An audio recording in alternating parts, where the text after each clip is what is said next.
Como un joven judío creyente en el Mesías, llegué a conocer a una mujer que anduvo en uno de los mejores ministerios de milagros que he visto. Su nombre es Catherine Coleman.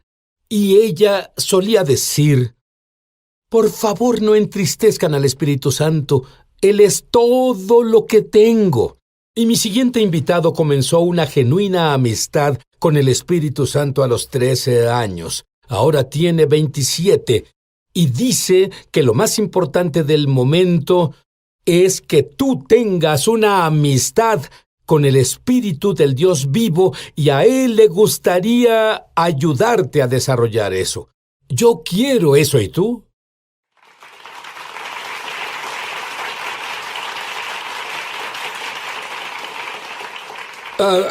Ahora, he estado en verdad deseando entrevistar a mi invitado David Hernández por la relación que él tiene con el Espíritu Santo, y todos deberían tener este tipo de relación. Pero tu familia fue saboteada hace generaciones con lo oculto. ¿Cómo se liberaron? Se liberaron cuando mis abuelos fueron llenos del Espíritu Santo. Y mis abuelos de hecho asistían a una iglesia que veían mal a las personas que tenían la llenura del Espíritu Santo. Así que los corrieron de su iglesia y fueron a buscar una iglesia establecida localmente que les permitiera moverse en esos dones. Pero a partir de ese momento, cuando fueron llenos del Espíritu Santo, las cosas que el enemigo intentó hacer, porque sabes que incluso si rompes algo, él intenta volver. Las escrituras hablan de cómo los demonios regresan. Así que en mi familia, esas cosas intentaban volver, incluso hasta mí. Pero por otro lado, cuando mi familia fue llenada del Espíritu Santo, como con todos los creyentes, experimentamos lo sobrenatural en nuestras vidas. Y a los 11, tú naciste de nuevo. Cierto. Y tuviste un encuentro en el que el Señor te mostró tu futuro. Háblame de eso. Cuando tenía 11 años es cuando le di mi corazón a Jesús, y es cuando se lo di que en verdad digo que entendí las ramificaciones de ese compromiso. Y con todo el corazón dije: Señor, acepto, solo te quiero a ti. Y cuando hice eso, el Señor me mostró que me usaría en el ministerio. Me mostró no solo el ministerio, el tipo de ministerio en el que estaría. El Señor también me mostró, curiosamente, lo administrativo y en la parte final los diferentes pasos logística y prácticamente. Eso pasó después de que oré: Señor, leí en Santiago que si tienen falta de sabiduría, tenía 11 años, así que necesitaba sabiduría si iba a hacerlo. Bueno, como un hombre de 75 años, yo necesito sabiduría. A los 11 años dije: Señor, voy a aceptar esto con fe de niño. Y dije: Señor, creo que puedo tenerlo. Y fue casi como si tuviera la información, se descargó. E incluso hasta ahora, tengo 27, he estado en el ministerio oficialmente desde los 13. Pero incluso ahora, aún estamos siguiendo ese plan que recibí cuando tenía 11. Dije: Señor, después de este par de pasos, vas a tener que darme otra descarga porque necesitamos saber el siguiente paso. Bueno, saben, a los 13 años comienza a predicar el Evangelio, tiene una intimidad cercana con Dios, tan cercana intimidad con el Espíritu del Dios vivo, pero luego el pánico llega. ¿Qué creen que pasó? De pronto, esa presencia se fue. ¿Qué pensaste? Al principio pensé: Señor, ¿hice algo que te ofendiera? ¿Dije algo? ¿Estaba predicando algo que no estaba en las Escrituras? Y como pueden imaginar, me dio mucho miedo. Comencé a tener pánico, como dices. Dije: Señor, estaba disfrutando este hermoso compañerismo contigo y sentía que había un fluir espiritualmente y algo lo bloqueó e interrumpió el fluir. Y luego dije: Señor, tengo que entender lo que pasa aquí. Así que presioné más y determiné en mí y dije: Señor, debe haber más. Porque sabía que había caminado con Jesús, pero sentía que me hacía falta algo. Y al ver atrás ahora, el Señor se había retirado no por algo que yo hiciera. Y cuando dije que se retiró, no lo hizo literalmente, lo hizo en relación a mis emociones. Aprendí que cuando Dios aparentemente se va, no lo hace para alejarte, lo hace para acercarte más. Ahora, literalmente te encerraste en el cuarto y dijiste: Dios, si no vienes aquí, no voy a salir. ¿En serio? Entré e hice ese ultimátum. Dije: Señor, hasta que reciba algo fresco del cielo, no me iré de aquí. Necesitas tocarme. Y recuerdo que mi cara estaba contra la alfombra. La alfombra se empapó de lágrimas. Estuve orando con mucha pasión, que recuerdo que tensaba todo mi cuerpo, todo en mí. Tenía hambre de la presencia de Jesús. Y dije: Señor, no saldré de mi cuarto hasta que me toques. no voy a dejar este lugar hasta que algo del cielo venga aquí. Y recuerdo que estuve orando por varias horas, como unas 4 horas en ese momento, y luego algo sorprendente pasó. Y lo que pasó en ese momento fue, volteando atrás ahora, lo que se llama el bautismo del Espíritu Santo. No hablé en lenguas en ese momento, pero recibí lo que llamó una inundación interior. En la salvación recibes al Espíritu Santo. Claro. Pero en el bautismo Él te inunda. Lo recibes en el resto de tu ser. Jesús dijo, de tu interior correrán ríos de agua viva. Las Escrituras hablan de un río que está muy en lo profundo. Esta inundación fluye del Espíritu y va de adentro hacia afuera. En el bautismo del Espíritu Santo puedes recibirlo. Incluso se preguntan, ya tengo el Espíritu Santo, ¿cómo lo recibo por segunda vez? Lo recibes en tu espíritu primero cuando eres salvado, pero inunda el resto de tu ser en el bautismo. Ellos dicen, Señor, quiero más de tu presencia. No es el punto. El objetivo del bautismo no es tener más de Dios, es que Él tenga más de ti. Y cuando fluye de lo interior comienza a inundarte, y eso me pasó. Sentí como si viviera un pedazo de cielo en la tierra en mi cuarto. Lo que rodeaba mi cuarto, simple y ordinario, cambió dramáticamente. No visualmente, pero el sentido de su presencia fue tan fuerte. Recuerdo que sentí que un calor descendió en mi cuerpo, corrientes de electricidad moviéndose arriba y abajo. Lloraba, oraba y adoraba. Y cerré los ojos, mis ojos estaban cerrados entonces y dije, recuerdo que Jesús se volvió tan real. El Espíritu Santo se reveló con tal intensidad que creí que si movía la mano podría sentir que rozaba su manto. Me congelé, no quería moverme, porque no quería interrumpir lo que pasaba. Y esa experiencia real fue el pozo del que aún bebo ahora.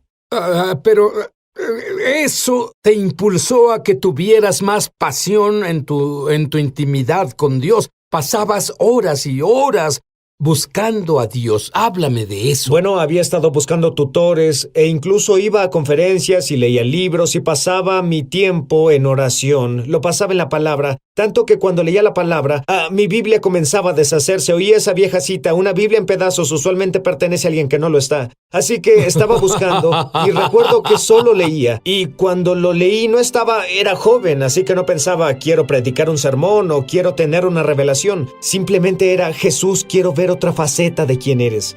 Y buscando la palabra, ¿quién es Jesús? Como lo leo de las Escrituras, el Espíritu Santo toma la palabra y le da vida. Y sentí el deseo, sentí la cercanía. Entre más tiempo pasaba, las Escrituras describen que somos cambiados al contemplarlo. Sabes, no requiere mucho trabajo, aunque trabajamos hacia la santidad y hay disciplinas que nos hacen caminar en el camino que Dios quiere. La verdad es que no hay mucho que hacer para transformarte solo.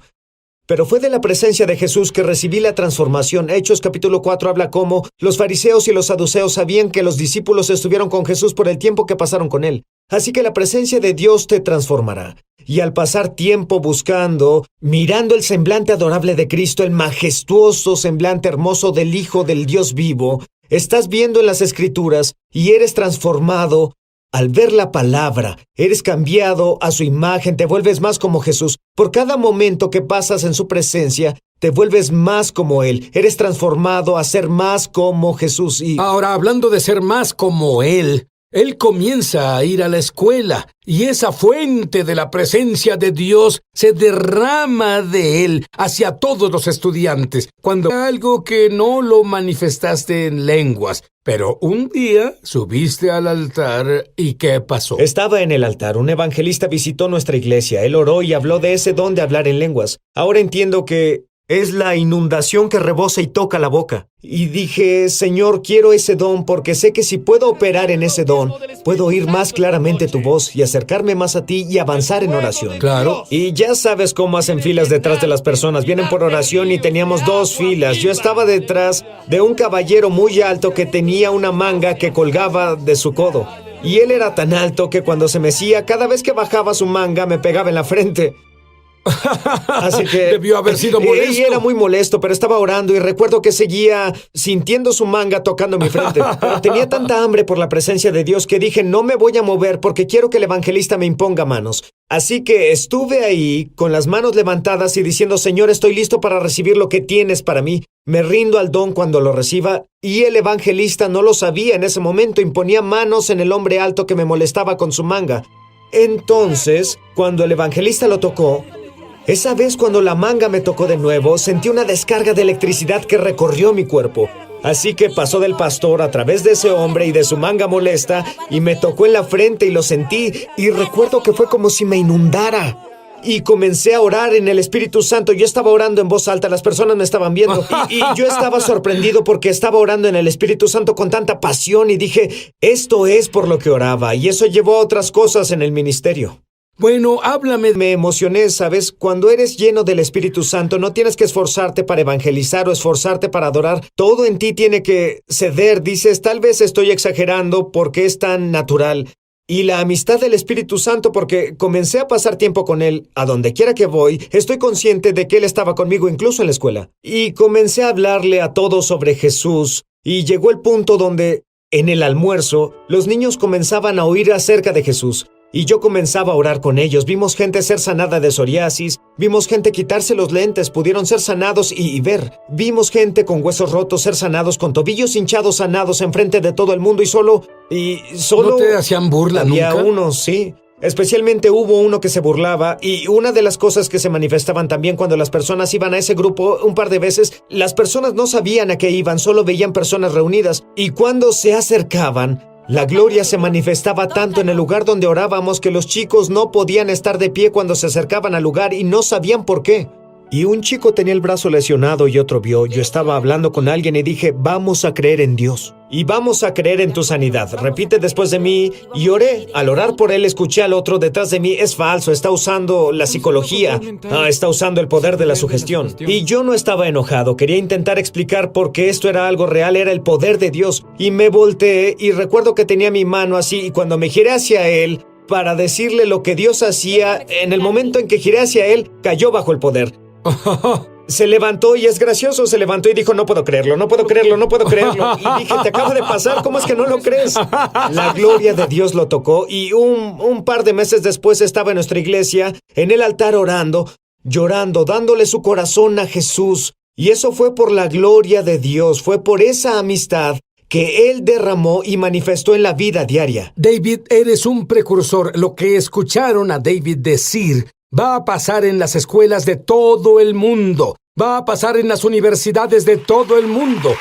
Yo se los digo, estamos a punto de ver una explosión del Espíritu Santo. Usaste el término gloria. ¿Qué significa la palabra gloria para ti? Explica un poco. La gloria es el peso completo de la persona de Jesús. En Juan capítulo 1, verso 1 dice, en el principio era el verbo y estaba con Dios y el verbo era Dios. En el 14 lo describe, Él era la gloria de Dios. Estaba lleno de gracia y verdad. Y Jesús es la percepción. Usamos términos a veces, y sé que yo solía pensarlo así, que el Señor me ayudó. Usamos términos como gloria y el Espíritu Santo, y en nuestras mentes imaginamos un tipo de fuerza esotérica o algún tipo de poder o sustancia, cuando en realidad esa es la persona. Cuando hablo de gloria, hablo de tener conciencia, y puedes tener conciencia todo el tiempo. No solo para mí, no solo para Sid Roth. Esto es para todo el mundo. Así la iglesia primitiva lo hacía. Caminaban conscientes de Jesús, de que Él era capaz de tocar a las personas en cualquier momento, cualquier día, porque ellos se rendían y cedían a su voz por esa conciencia. Me gusta decir que la única distancia que existe entre el creyente y el Espíritu Santo es su inconsciencia de su presencia. Y solo porque no sabemos lo que Dios está haciendo, no podemos participar en ello. Muchas personas dicen oramos y adoramos y recibiremos. Y tú eres un buen Padre, Señor. Si pedimos pan, no vas a darnos una piedra. Padre, oro en el nombre de Jesús, que Jesús el Bautizador derrame de su Espíritu Santo en aquel que lo está recibiendo ahora. Para aquel que nos está viendo y diciendo, yo quiero eso, Señor, oro por su llenura con poder, ahora, en el nombre de Jesús. Amén. Ahora tal vez dirás, no sentí nada, algunos sintieron algo, pero lo sintieras o no, no es el asunto. El asunto es que Dios cumple sus promesas. Y si pediste el Espíritu Santo y confiaste en que Dios te lo dará, no importa si lo sientes, si lo hiciste, alaba a Dios. Y no quiero animarte, lo recibiste. Solo deja que el río fluya de adentro hacia afuera. Yo sé algo. Yo sé que cuando volvamos, impartirá palabras de conocimiento. Y sé que va a haber importantes sanidades. No te vayas. Y ¿sabes qué? Creo que es impresionante. Hablaste de la sombra de Pedro. Yo creo que cuando oras por las personas, la sombra o la gloria de Dios cae sobre ellos. Es lo mismo que cuando las personas eran sanadas bajo la sombra de Pedro. Háblame de lo que ves en la sombra de Pedro. Bueno, lo que vi cuando estaba leyendo las escrituras sobre la sombra de Pedro es que noté que la Biblia no dice de hecho que las personas eran sanadas por la sombra de Pedro. La Biblia dice que las personas traían a sus enfermos para que su sombra cayera sobre ellos, es decir, las personas tenían en mente que si su sombra siquiera los tocaba, podrían sanar. Y pensé que levantaría tal creencia, una creencia extraña, de que una sombra puede sanar a alguien. No era que la sombra de Pedro sanara a nadie, fue la presencia sanadora de Jesús que era tan fuerte sobre su vida, y a donde quiera que él iba, los milagros pasaban porque él estaba. Y creo que los creyentes pueden entrar a eso. Fue una de las cosas por las que oré en los dones de sanidad. Fue por ese don que me di cuenta que es un don que Dios pone en ciertos individuos, como hablamos en 1 Corintios 12, pero, según Marcos 16, todo creyente debe fluir en ese don. Y todo creyente debe caminar en la presencia sanadora de Jesús. Y cuando esa presencia viene a una vida, vas a ver milagros. Y no tendrás que hacer mucho esfuerzo de tu parte, solo tienes que creer. Voy a comenzar ahora. Dios me ha dicho varias veces que hay personas con dolor en el cuello. Si mueves la cabeza y tienes dolor, verás que se fue el dolor. Y las espaldas son sanadas. Ahora, cualquier cosa mal con tu espalda, me gustaría que oraras como te dirija el Espíritu Santo ahora. Quiero orar. Si esperas un milagro, pienso que el Espíritu Santo puede hacer a Jesús el sanador más real que nada que hayas experimentado. Y esa es la clave. Cuando el Espíritu Santo toma una revelación de la palabra y hace que se vuelva algo que se vuelve una realidad para ti, todo cambia. Él va a hacer que Jesús se vuelva tan real para ti ahora. Donde estés viéndonos, donde sea que estés, toda tu atmósfera está a punto de cambiar. Y cuando Jesús se vuelva más real que tu enfermedad, vas a notar que tu enfermedad ya no está. Así que creamos en Dios y la presencia... Sabes, es una forma muy diferente de orar, quiero decirte, pero me encanta. Continúa. Voy a orar ahora para que la presencia sanadora de Jesús llene el cuarto donde estás. Precioso Señor, sabemos que eres fiel a tu palabra y sabemos que fue por el Espíritu Santo que estableciste tu dominio. Así que en el nombre, hay alguien viéndome ahora, una enfermedad de la piel que fue sanada, y notaste que había una enfermedad de la piel en todo tu brazo izquierdo. Es como un sarpullido. Si ves ahora, notarás que el sarpullido es eso.